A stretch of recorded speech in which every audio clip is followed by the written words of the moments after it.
Alright, we're gonna make some homemade salsa crisp style. Everybody lines up to get it, so here's how you can make it at your house.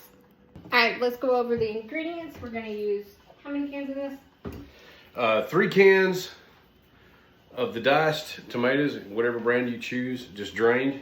Okay. And 1 can of Rotel. Some lime. Original Rotel. 1 jalapeno. Some cilantro. Some garlic. And some bell pepper. Alright, let's get it started. Alright, first thing we're going to do, always drain your tomatoes. You can use fresh if you want. I'm just going to use the ones in the can. It's easier, comes out great, and it seems like it. We'll put 3 cans in to start with. If I end up needing to add a fourth one, you can. Let me take y'all over here to the blender because all you can see is the back end. Don't look at the messy kitchen. We'll do 1 can of Rotel. A quick drain, get some of the water off of it.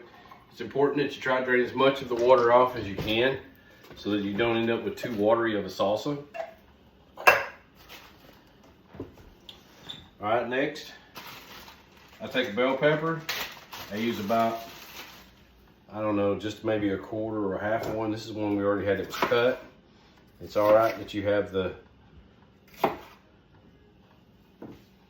seeds in it are fine. I do try to cut out the pith. I don't want that stuff on the inside, that whiteness. I don't know if I'm calling that the right thing, but that's what it is on like an orange or something. With it going in the blender, you don't have to do a whole lot of chopping, but I do try to get a little cut.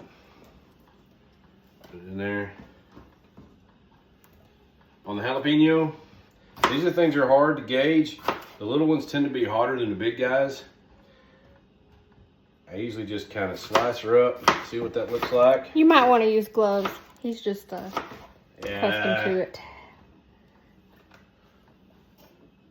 Alright, as far as the gauging of your cilantro, you buy it in a bunch. This equates to about a cup worth. A man's cup worth. Alright. 2 squeezes a half a lime in this guy. Squeeze it in there. Just squeeze the juice out of a fresh lime. Squeeze as much as you can out of that. Alright, you can use fresh garlic if you want. We're just going to use garlic.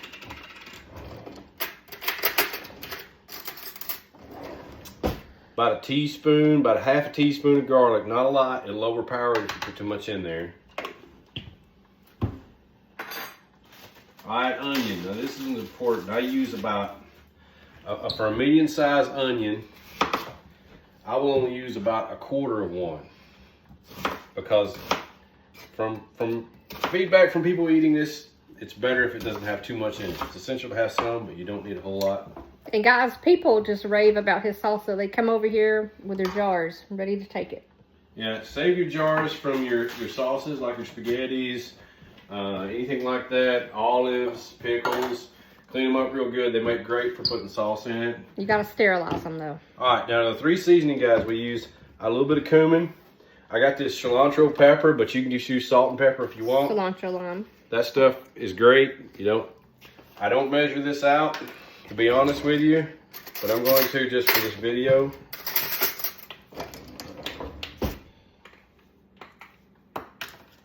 I'm going to put in here about half a tablespoon, all right? And you can do this to taste.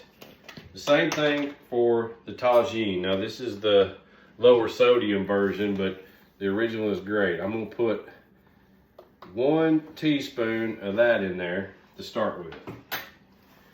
On the cumin, this makes all the difference in the flavor, but I would only put about half a teaspoon in it, okay? About half a teaspoon.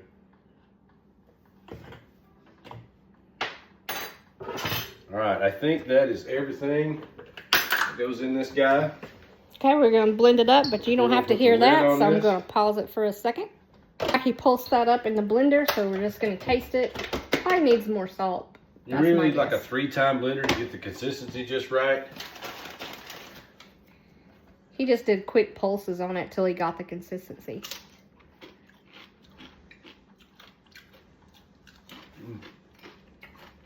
There you have it. That's pretty good. That's Chris's salsa. There's usually enough sodium in the canned tomatoes that you don't have to overpower it with the salt. That's good. Thank you for watching. Y'all enjoy.